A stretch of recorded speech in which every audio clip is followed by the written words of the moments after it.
Movie के शुरू होते ही हमें तबाह हुई दुनिया के नजारे दिखाए जाते हैं। दुनिया का ये हाल किया था आर्टिफिशियल इंटेलिजेंस ने, जिस आर्टिफिशियल इंटेलिजेंस यानी एआई को इंसानों ने अपनी मदद के लिए बनाया था। उसी आर्टिफिशियल इंटेलिजेंस ने अपनी सिक्योरिटी के सभी रूल्स तोड़ दिए थे और बैंगलोर पे एटॉमिक हमला करवाया था, जिस हमले में 50,000 से ज्यादा लोग मारे गए। अभी दुनिया इस अटैक के सदमे से निकली नहीं थी कि एआई ने जगह जगह और हमले करवाना शुरू कर दिए, जिन हमलों में 10 करोड़ से ज्यादा इंसान मारे गए। अब तबाही का खतरा बहुत ज्यादा बढ़ चुका था। आर्टिफिशियल इंटेलिजेंस को रोकना जरूरी हो गया था। इसीलिए गवर्नमेंट ने ICN नाम की मिलिट्री फोर्स बनाई, जिनका काम था इंसानों को आर्टिफिशियल इंटेलिजेंस की तबाही से बचाना और सबसे बढ़कर हार्लिन से बचाना। हार्लिन पहला AI टेररिस्ट था जिसने इस जंग की शुरुआत की थी, जिसने बनाया तो अर्थ को बेहतर बनाने के लिए था, लेकिन उसने अर्थ को ही तबाह करना शुरू कर दिया। ICN डिफेंस फोर्स बहुत अच्छे से अपना काम करती है और दिनों में ही AI का खात्मा कर देती है।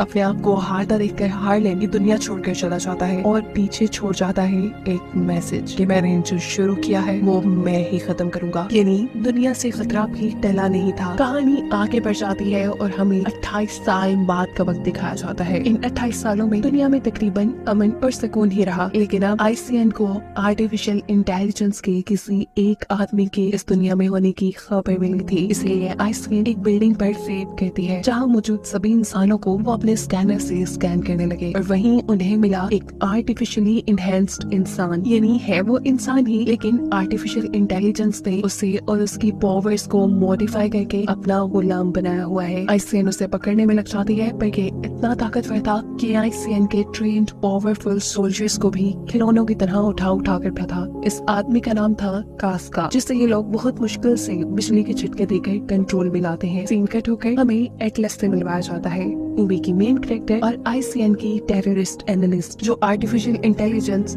या फिर दूसरे किसी भी टेररिस्ट की जांच करती थी। उन्होंने वैसे भी AI टेररिस्ट के ऊपर बहुत सारा रिसर्च वर्क किया हुआ था। वो उनके बारे में सब जानती थी। सुबह होती है और उसे न्यूज के जरिए खबर मिलती है कि ICN ने हार्लिन के असिस्टेंट कास्का को पकड़ लिया है। हार्लिन का नाम सुनते ही एटलस घबरा चुकी थी। वो जल्दी से तैयार होती है और अपने एक ऑफिसर के साथ एक शिप में बैठ के ICN के लिए निकल जाती है। यही अब हम जर्नल से मिलते हैं, जो किसी खास मिशन के सिलसिले में कर्नल से मीटिंग में थे। उनसे कहते हैं कि मुझे एटलस पे पूरा एतबार है, उसकी आर्टिफिशियल इंटेलिजेंस पे रिसर्च बहुत अच्छी है। मुझे यकीन है कि वो हार्लिन के बारे में बहुत कुछ जानती होंगी। पर कर्नल उसके साथ काम करने के लिए तैयार नहीं थे, क्योंकि वो लोगों से ज्यादा घुलती मिलती नहीं थी। अगर वो आज कास्का का इंटरव्यू लेने में फेल हो गई तो फिर हम उसके मास्टरमाइंड हार्लिन तक कभी नहीं पहुंच पाएंगे। लेकिन जर्नल ये सब बातें सुनने के बाद भी एटलस को ही ये काम देना चाहते थे। वो अब एटलस से मिलते हैं और उन्हें बताते हैं कि जरूर हार्लिन कोई बहुत बड़ी गेम खेलने वाला है। उसके जहन में कोई बहुत बड़ा प्लान है, जिसकी वजह से अर्थ पे बड़ा खतरा भी आ सकता है। और इन सारी चीजों के बारे में जानने के लिए तुम्हारे पास सिर्फ एक ही मौका है कि तुम कास्का की बहुत अच्छे से इन्वेस्टिगेशन करो। ये सब बातें सुनने के बाद एटलस उस रूम में जाती है जहाँ कास्का का हेड रखा गया था। वो उससे इन्वेस्टिगेशन स्टार्ट करती है। काफी सारे सवाल पूछने के बाद वो कास्का से हार्लिन का पता पूछती है, लेकिन उसके किसी भी बात पे मुंह ना खोलने पर एटलस को गुस्सा आ चुका था। एटलस उसे बहुत जोर का बिजली का करंट देती है और साथ ही उसे रीसेट करने की भी धमकी दे देती है। धमकियां तो वो सुनने वाला नहीं था, इसीलिए एटलस उसे रीसेट करने पे काम शुरू कर चुकी थी और ऐसे उसे झांसा देते हुए वो उससे हार्लिन का पता चलवा लेती है कि हार्लिन इस टाइम दूसरी गैलेक्सी के एक प्लैनेट पे है। ऐसा करने पे कास्का का तो प्लान फेल हो रहा था, इसीलिए वो एटलस के ऊपर हमला करता है, लेकिन उससे पहले ही एटलस अपने सामने एक सिक्योरिटी शील्ड बना चुकी थी। हार्लिन का पता पूछने के बाद वो उसे इलेक्ट्रिक शॉक देकर मार देती है, जिसके साथ ही ICN की पूरी टीम अब उससे इम्प्रेस हो चुकी थी, क्योंकि इतने साल से जो ICN नहीं कर पाई थी वो आज एटलस ने कर दिया था। उसने हार्लिन का पता चला लिया था। अब ICN का प्लान था कि वो हार्लिन के पास पहुंचकर उसे खत्म कर देंगे। ना हार्लिन होगा और ना ही फिर उस दुनिया पे कोई खतरा रहेगा। एटलस भी जर्नल से इस मिशन का पार्ट बनने की रिक्वेस्ट करती है और कहती है कि मैं हार्लिन को अपनी आंखों से मरता देखना चाहती हूँ। इसीलिए जर्नल एटलस को कर्नल से मिलवाते हैं, जो इस मिशन के हेड थे। एटलस क्योंकि एक रेंजर नहीं थी, इसीलिए कर्नल उसे अपने साथ मिशन पे ले जाने के लिए नहीं मान रहे थे। तब एटलस उनसे कहती है, आप बहुत ज्यादा गलत कर रही है, आपको हार्लिन के बारे में कुछ नहीं मालूम। और फिर आपको लगता है कि आप हार्लिन के पास एक दूसरी गैलेक्सी में एक दूसरे प्लेनेट पे जाकर उसे पकड़कर मार देंगे, तो ये आपकी गलत फहमी है कर्नल। आप अपने साथ अपनी ICN की टीम को भी मर पाएंगे। याद रखिए, मेरे बगैर ये मिशन आप पूरा नहीं कर सकते।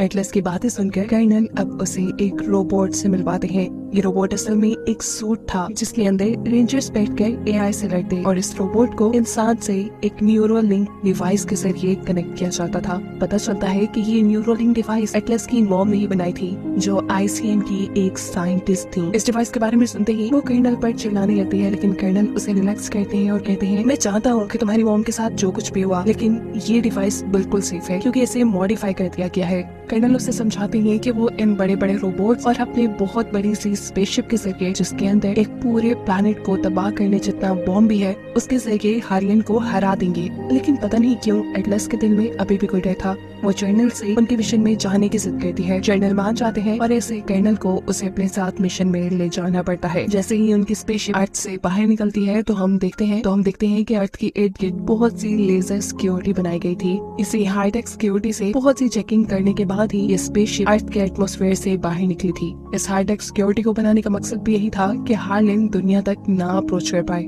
एटलीस्ट इस स्पेसशिप के अंदर भी अभी काम ही कर रही थी, तभी उसे अचानक अपना पास्ट याद आने लगता है। यहाँ हम एटलस की पास्ट की कहानी को देखेंगे। उसके सामने अचानक से एक फोटो आ जाती है जिसमें वो, उसकी मॉम और हार्लिन थे। हार्लिन एक एआई था जिसे उसकी मॉम ने ही बनाया था और वो उनके घर पे सर्वेंट का काम किया करता था। एटलस की मॉम ने ही न्यूरल लिंक डिवाइस भी बनाई थी जिसके जरिए आर्टिफिशियल इंटेलिजेंस और इंसान को मिलाया जा सकता था। ऐसे इंसान की मेंटल और फिजिकल पावर्स डबल से ट्रिपल हो सकती थी। इसी न्यूरल लिंक का ये लोग आज यूज कर रहे थे। अपने स्पेसशिप के जरिए आईसीएम की ये टीम अपनी मंजिल तक, यानी हार्लिन की गैलेक्सी में उसके प्लेनेट तक पहुंचने वाले थे। इसलिए एटलस उन सबके लिए एक मीटिंग रखती है, उन्हें कुछ प्रिंट आउट्स देती है और सबको अपने न्यूरल लिंक निकालने को कहती है, क्योंकि उसके मुताबिक ये सिर्फ एक आम सी डिवाइस थी जिसे हैक करना बहुत आसान था। वो सबको हार्लिन के प्लेनेट के बारे में बताना शुरू कर देती है कि वो एक ऐसा प्लेनेट है जहाँ इंसान सर्वाइव नहीं कर सकते। अभी इससे पहले कि वो हार्लिन के बारे में ज्यादा कुछ बताती, वो नोटिस करती है कि लोग उसी के बारे में बातें कर रहे हैं कि ये एटलस हार्लिन के बारे में ज्यादा ही सोच रही है। उनकी बात के जवाब में एटलस गुस्से में आ चुकी थी। उसे कहती है, तुम क्या जानते हो हार्लिन के बारे में? मैं हार्लिन को करीब से जानती हूँ और जिस न्यूरोलिंक डिवाइस और रोबोट को लेकर आप लोग इतने कॉन्फिडेंट हैं, मैं याद करवा दूं आप लोग को कि वो दोनों भी सिर्फ डिवाइसेस ही हैं और किसी भी टाइम उन्हें हैक किया जा सकता है। और अगर आप लोग की डिवाइसेस हैक हो गई तो समझिए आप लोग उसके सामने कुछ भी नहीं। उसकी ये बातें सुनकर अब तो ये सारे भी डरने लगे थे। इसलिए कर्नल एटलस से कहते हैं, ये क्या कह दिया आपने मिशन से ठीक पहले ही क्रू को डरा दिया है। ऐसे में वो कभी भी अपना 100% नहीं दे पाएंगे। एटलस को भी अपनी गलती का एहसास था, इसीलिए वो कर्नल से माफी मांग लेती है। खैर अब ये लोग उस प्लेनेट के बिल्कुल करीब आ चुके थे। कर्नल यहाँ पर अपना रोबोटिक सूट पहन लेते हैं। यहाँ पर एटलस कर्नल से कहती है, अगर आपको लगता है कि आपने हार्लिन को पकड़ लिया तो याद रखिएगा कि वो उसका बिछाया एक ट्रैप होगा। अभी ये लोग यही बातें कर रहे थे कि अचानक स्पेसशिप के अंदर अलार्म्स बजने लग जाते हैं और वहाँ धमाके होना शुरू हो चुके थे, क्योंकि उनके आने की खबर हार्लिन को हो चुकी थी और हार्लिन उनका वेलकम उनके ऊपर बमबारी करके कर रहा था। हार्लिन के एआई उनकी बैटलशिप को पूरी तरह तबाह कर चुके थे। यहाँ पर ये लोग एटलस की जान बचाने के लिए जबरदस्ती एटलस को भी एक रोबोटिक सूट में बिठा देते हैं और एटलस इन्हें समझाती रह जाती है कि नहीं, मुझे इसमें नहीं बैठना, मुझे इसे ऑपरेट करना नहीं आता। लेकिन कोई उसकी बात नहीं सुनता क्योंकि इनका बैटलशिप तबाह हो चुका था और अपनी जान बचाने के लिए इन्हें डायरेक्ट प्लैनेट के ऊपर जंप करना था। अभी ये लोग स्पेस में ही थे कि बहुत से एआई रोबोट्स के साथ इनकी जंग शुरू हो जाती है। इनका बैटलशिप भी ऊपर से तबाह होकर नीचे गिरा था, जिसे देखकर एटलस घबरा चुकी थी क्योंकि बैटलशिप ठीक उसके ऊपर था। ऐसे में वो मर जाती, लेकिन यहाँ पर आईसीएन का एक सोल्जर उसे पकड़ के बचा लेता है। कर्नल इस वक्त वीडियो मैसेज में एटलस को कहते हैं कि तुम्हें न्यूरल लिंक यूज करना चाहिए, लेकिन एटलस उसके हक में नहीं थी क्योंकि उसे एआई प्रोग्राम पे यकीन नहीं था और ऐसा करने की वजह से उसका रोबोटिक सूट बहुत जोर से जाकर नीचे गिरता है, जिसकी वजह से एटलस को भी चोट आ जाती है। वो बेहोश हो चुकी थी। जब उसे होश आया तो उसके आसपास कोई नहीं था। वो सभी लोगों से कांटेक्ट करने की कोशिश करती है, लेकिन ये मुमकिन नहीं हो पाता। उसे अब रोना आने लगा था। ना चाहते हुए अब वो अपने रोबोटिक सूट के सिस्टम को ऑन करती है क्योंकि वो जल्दी अपने रेस्क्यू पॉड तक पहुंचना चाहती थी अपनी जान बचाने के लिए, लेकिन रेस्क्यू पॉड उनसे बहुत ज्यादा दूर था। एटलस अपने सूट से कहती है कि वो उसे रेस्क्यू पॉड तक ले जाए। ये रोबोटिक सूट उसकी बात मानकर काम करने लग जाता है, लेकिन वो बहुत जोर जोर से जंप कर रहा था। ऐसे में एआई रोबोट्स के उनको देखने की चांसेस ज्यादा थी। एटलस उसे आराम से चलने को कहती है, लेकिन वो उसकी कमांड नहीं सुनता क्योंकि अभी तक एटलस ने उसे अपने साथ कनेक्ट नहीं किया। ना चाहते हुए अब एटलस को इस मशीन को अपने साथ कनेक्ट करना पड़ा था और ऐसा करने के लिए वो उसका रेटिना स्कैन करता है, जिसके बाद वो काफी हद तक एटलस की बातें समझने लगा था। अब आहिस्ता आहिस्ता चलते हुए वो रेस्क्यू पॉड तक जा रहा था। रास्ते में एटलस उससे पूछती है कि हमारे पास कितने वेपन्स हैं। जवाब में रोबोट कहता है हमारे पास 7 वेपन्स हैं, जिसमें एक सबसे पावरफुल वेपन हमारे पास आयरन बॉम्ब है।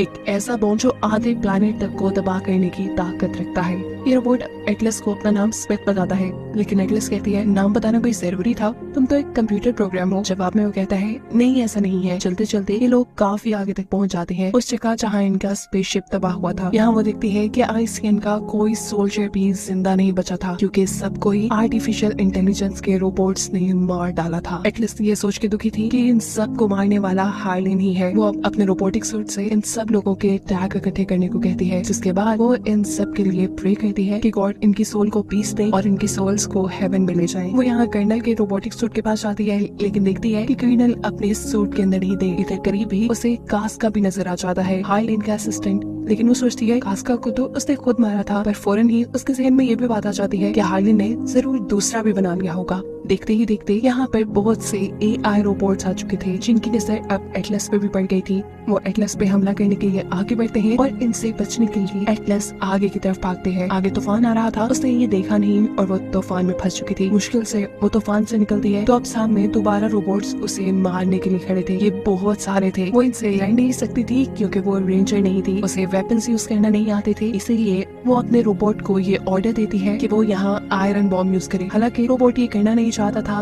लेकिन एटलस के हुक्म पे उसे करना पड़ता है। देखते देखते यहाँ रोबोट्स के साथ हर चीज तबाह हो जाती है। लेकिन अगले ही पल यहाँ कास्का उनके पास आ रहा था, यानी वो इस हमले से भी नहीं मरा था। इससे पहले कि वो एटलस के रोबोट और एटलस को मार देता, अचानक जमीन के ऊपर दड़हाने आना शुरू हो जाती हैं और जमीन टूट के एटलस अपने रोबोट के साथ कई 100 मीटर जमीन के अंदर चली गई थी। नीचे गिरने की वजह से एटलस का पाँव फ्रैक्चर हो चुका था, इसलिए स्मिथ यानी एटलस का रोबोट उसके पाँव में एक मेटल प्लेट फिक्स कर देता है ताकि उसका पाँव और डैमेज ना हो। इस सारे प्रोसेस से एटलस को बहुत ज्यादा पेन हो रहा था, इसीलिए वो एटलस को एक ऐसा लॉलीपॉप देता है जिसका टेस्ट तो काफी गंदा था, लेकिन इस लॉलीपॉप में बहुत एनर्जी थी क्योंकि ये प्रोटीन से बना था। उसे लग रहा था कि अब वो यहाँ से नहीं निकल पाएंगे। तब स्मिथ यानी उसका रिपोर्ट उससे कहता है कि अगर आपने मेरे साथ कोऑपरेट नहीं किया तो हम दोनों की जान ही खतरे में पड़ी रहेगी। आपको मेरे साथ पूरी तरह लिंक्ड होना पड़ेगा। आपको न्यूरल लिंक डिवाइस का यूज करना चाहिए। बहुत सोचने के बाद एटलस वो डिवाइस अपने कान में लगा लेती है और ऐसे ये लोग 100% सिंक हो जाते हैं, यानी एक दूसरे से कनेक्ट हो जाते हैं। दूसरी तरफ कास्का हार्लिन को एटलस के उनके प्लैनेट पे आने की खबर दे चुका था। हम देखते हैं कि इस टाइम हार्लिन की कैद में कर्नल थे जो अभी भी जिंदा थे, लेकिन हार्लिन उसे बहुत ज्यादा टॉर्चर कर रहा था। यहाँ पर एटलस जमीन में बने सिंक होल से बाहर निकलने का सोच रही थी, लेकिन वो ये बात जानती थी कि अगर वो बाहर निकली तो AI रोबोट्स उसे मारने के लिए तैयार खड़े होंगे। तब स्मिथ उसे कहता है कि ऊपर जाने में हमें पावर भी ज्यादा लगेगी और ऊपर खतरा भी ज्यादा है। मैंने ऑब्जर्व किया है यहाँ चंद ही किलोमीटर बाद एक गार है, हम वहाँ चलते हैं। ये लोग उस गार की तरफ चलते हैं और वहाँ से निकलने के बाद ये लोग AI रोबोट से बचने में कामयाब हो चुके थे, लेकिन उनकी बुरी किस्मत कि ड्रोन की नजर उनके ऊपर पड़ चुकी थी, जिसके जरिए कास्का उनका पता चला चुका था। चलते चलते एटलस एक रेगिस्तान में पहुंचते हैं जहाँ के पहाड़ों के अंदर से अजीब नीली रोशनी निकल रही थी और साथ वहाँ पे कुछ पौधे फूल भी लगे हुए थे और ये सभी फूल भी चमक रहे थे। एटलस को ये बहुत पसंद आए, इसीलिए एटलस ने उनका नाम प्लांट ही रख दिया। स्मिथ ये बात जानता था कि कास्का को उनकी लोकेशन का पता चल गया है और वो उनके पीछे भी आने वाला है, इसलिए वो अपने पीछे एक बॉम्ब प्लांट कर देता है। जैसे ही ये लोग आगे बढ़ते हैं पीछे से कास्का आ जाता है और कास्का के आते ही स्मिथ का लगाया बॉम्ब ब्लास्ट हो चुका था। इनको लगा था कि अब कास्का मर गया होगा, इसीलिए एटलस पीछे जाकर जब उसे चेक करती है तो देखती है कि कास्का का सर अभी भी बचा हुआ है। उसे मारने के लिए वो उसका सर कुचल देती है और सर में लगे सिस्टम के जरिए पता चलाती है कि हार्लिन यही गई है। वो हर हाल में हार्लिन के पास जाकर उसकी लोकेशन को टैग करना चाहती थी ताकि ICN की अगली आने वाली टीम आराम से हार्लिन को तबाह कर सके। हार्लिन के पास जाकर उसकी लोकेशन को टैग करने के लिए स्मिथ एटलस को मना करता है, पर एटलस को क्योंकि हर हाल में काम करना था इसीलिए वो स्मिथ का न्यूरल लिंक उतार देती है, जिसके जरिए वो स्मिथ से कनेक्टेड थी उसकी। लेकिन स्मिथ कहीं ना कहीं अभी भी उसके साथ अटैच था। वो उसे वो टाइम दिखाकर इमोशनल करने की कोशिश करता है जब हार्लिन एटलस के घर पे रहा करता था, पर एटलस उसे समझाती है कि इमोशनल होने का वक्त नहीं है स्मिथ। अगर आज हमने ये कदम नहीं उठाया, ये खतरा मोल नहीं लिया, तो जितने भी ICN के लोग यहाँ शहीद हुए हैं उन सब की मौत जाया हो जाएगी। स्मिथ उसकी बात मानकर आगे बढ़ जाता है। ये लोग हार्लिन की बेस तक पहुंच जाते हैं। जहाँ जाते ही एटलस हैरान परेशान हो चुकी है क्योंकि हार्लिन के पास उनकी बैटल शिप है, साथ ही उनका वो बॉम्ब भी जिस जिससे वो आधे प्लैनेट को तबाह कर सकते हैं। यहाँ की टेक्नोलॉजी भी बहुत ज्यादा हाई थी। अचानक ही एक ड्रोन की नजर स्मिथ पर पड़ जाती है। इस तरह बहुत से एआई रोबोट्स उनके ऊपर हमला करने के लिए आगे बढ़े थे। एटलस भागते हुए अपनी जान बचाना चाहती थी, पर अचानक स्मिथ गिर जाता है। उसे कुछ हो गया था, ऐसे जैसे किसी ने उसे हैक कर लिया हो। स्मिथ के गिरते ही वो मैसेज जो एटलस दुनिया तक पहुंचा रही थी, यहाँ के हालात की रिपोर्ट्स दे रही थी, वो मैसेज भी रुक गया था। ऐसे अर्थ पर मौजूद जर्नल परेशान हो चुके थे कि कहीं हार्लिन के हाथ उनका बैटलशिप न लग गया हो। अगर ऐसा हो गया तो बस वो पूरी अर्थ को तबाह कर देगा। यहाँ दिखाया जाता है कि एटलस को पकड़ के हार्लिन के सामने लाया गया है। अच्छी बात थी, हार्लिन उसे देखकर खुश था। वो उससे कहता है, तुम जानती हो ना मैं तुमसे कितना प्यार करता हूँ, तुम्हारी मॉम से भी। वो तो हम दोनों की मॉम है ना, तुम मुझे गलत क्यों समझती हो एटलस? तुम्हें पता है मैं अर्थ की ही भलाई कर रहा हूँ। इंसान अर्थ का जो हाल कर रही है, ऐसे चंद सालों में अर्थ तबाह हो जाएगी। लेकिन अर्थ को तबाह होने से बचाने के लिए मैंने प्लान किया था कि मैं अर्थ के आधे लोगों को मार डालूंगा, ताकि बाकी के आधे लोग दुनिया में आराम से रह सके। और उन आधे लोगों की प्रोटेक्शन का काम फिर हार्लिन अपने एआई से करवाएगा। हार्लिन एटलस को बताता है कि तुम्हारा यहाँ तक पहुँचना मेरा ही एक प्लान था। मैं खुद चाहता था कि आईसीएन मुझे ढूंढते ढूंढते यहाँ तक आए, क्योंकि मुझे उनका बैटलशिप और उनका बनाया वो ताकतवर बॉम्ब चाहिए था अपने मिशन को पूरा करने के लिए। अब वो एटलस से अर्थ के इर्द गिर्द बने लेजर का सिक्योरिटी कोड पूछता है, ताकि वो अर्थ में एंटर कर पाए। लेकिन एटलस वो कोड नहीं जानती थी। कोड के न बताने पर हार्लिन उसे बुरी तरह टॉर्चर करना शुरू हो चुका था। वहाँ पर कर्नल भी थे, जिन्हें भी हार्लिन ही टॉर्चर कर रहा था। कर्नल एटलस से पूछते हैं, स्मिथ कहाँ है? जवाब में वो कहती है, उसकी बैटरी लो हो गई शायद। कर्नल अब उसे अपना न्यूरल लिंक देते हैं और कहते हैं कि इसके जरिए स्मिथ को अपने पास बुलाओ। एटलस कांटेक्ट करती है, लेकिन जवाब में स्मिथ कहता है, मैं आपके पास नहीं आ सकता, क्योंकि मैं आपके साथ 100% सिंक नहीं हो पाया था। ये बात सुनकर जोर जोर से एटलस रोने लगी थी। उसे लग रहा था कि दुनिया में जितनी भी प्रॉब्लम्स हैं सिर्फ उसी की वजह से है। तब कर्नल उसे समझाती है, इसमें आपकी कोई गलती नहीं है एटलस, आपकी मॉम ने तो हार्लिन को भलाई के लिए बनाया था। उसने अपना सिक्योरिटी प्रोटोकॉल तोड़ा और ये सारे काम शुरू कर दिए, ये उसी की गलती है। उनकी इन सारी बातों के दौरान एटलस जोर जोर से रो रही थी और कहानी यही से फ्लैशबैक में जाती है, जहाँ हम देखते हैं कि उसकी मॉम हार्लिन से बहुत ज्यादा प्यार करती है। एटलस को भी अपनी मॉम का यही प्यार, यही प्रोटोकॉल चाहिए था, इसलिए उसने अपने आप को हार्लिन जैसा बनाना शुरू कर दिया। वो वही अपनी मॉम का बनाया न्यूरल लिंक उठाती है और वहाँ से हार्लिन को अपने साथ कनेक्ट कर लेती है। उस टाइम एटलस एक मासूम बच्ची थी, उसे नहीं पता था कि इसके क्या क्या नुकसान हो सकते हैं। इसी चीज का हार्लिन ने फायदा उठाया। उसके दिमाग पे कंट्रोल करते हुए उसने अपने सारे सिक्योरिटी प्रोटोकॉल तोड़ दिए और दुनिया में तबाही मचाना शुरू कर दी। यही वजह थी कि एटलस आज तक इन सारी चीजों का जिम्मेदार अपने आप को मानती थी और ना ही वो अभी तक किसी से बात करती थी। इसीलिए तो उसे एआई और न्यूरल लिंक पे यकीन भी नहीं था। रोते रोते एटलस जर्नल को बताती है, मेरी वजह से ये सब कुछ हुआ और मेरी वजह से ही मेरी मॉम मारी गई, क्योंकि जब हार्लिन फ्री हुआ था तो वो मुझे मारना चाहता था, लेकिन मेरी मॉम ने मुझे बचाने के लिए मुझे वहाँ से भगा दिया और वो मर गई। एटलस की ये सारी बातें, ये सारी यादें न्यूरल लिंक के जरिए स्मिथ भी सुन रहा था और ऐसे वो उसके साथ 100% कनेक्ट हो जाता है। स्मिथ अब उसके पास आ चुका था। एटलस अपने आप को फ्री करवाते हुए स्मिथ के अंदर बैठ जाती है और वो लोग तैयार हो जाते हैं यहाँ के रोबोट से लड़ने के लिए। स्मिथ के 4 हाथों का यूज करते हुए एटलस बहुत ही बहादुरी से यहाँ बहुत से एआई रोबोट्स को मार चुकी थी। हार्लिन के स्पेस में तबाही मच गई थी, इसीलिए हार्लिन ये सब कुछ चेक करने के लिए उसके सामने आते हैं। इससे पहले कि एटलस और उनके दरमियान में लड़ाई होती, एटलस आसमान में दिखता है, जहाँ इंसानों का ही बनाया हुआ बैटलशिप अब उसके कहने पर दुनिया में तबाही मचाने के लिए जा रहा था। ये चीज एटलस की भी नजर में आ जाती है। वो जानती थी कि उनका बैटलशिप अर्थ पे तबाही मचा देगा, इसीलिए वो बैटलशिप को रोकने के लिए उसके ऊपर फायरिंग शुरू कर देती है और उसकी ये कोशिश कामयाब भी होती है, क्योंकि बैटलशिप अब तबाह हो चुका था। और ये देखकर हार्लिन गुस्से से पागल हो जाता है। वो अब अपने हाथ से एक तलवार निकालता है एटलस से लड़ने के लिए।